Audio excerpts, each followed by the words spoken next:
اليوم سندرس عن الموضوع أولا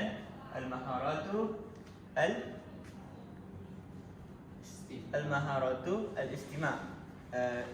أولا أريد أن ألعب whisper chain. Ustaz nak, pertama sekali Ustaz nak korang semua beratur dekat sini.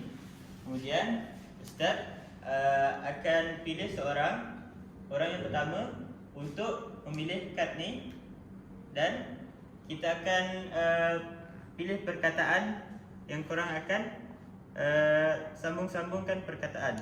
Dan orang terakhir, Ustaz nak korang sebut dengan Ustaz apa perkataan yang korang dapat tadi. Kita akan mulakan. Silakan.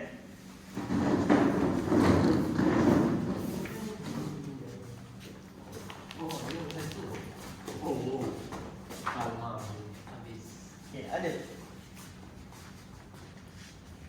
Saya akan habis dulu, Ustaz.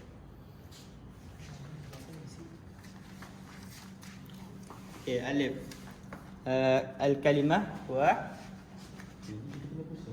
Nashidu al-watan.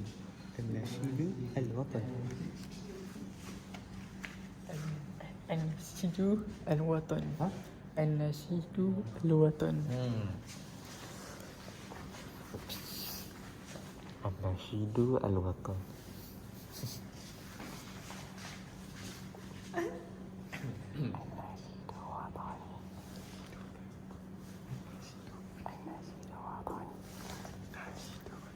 Okey, nah. Hayya jadi. Mana al-kalimah? An-nashidu watani. Okey, mumtaz. Betul.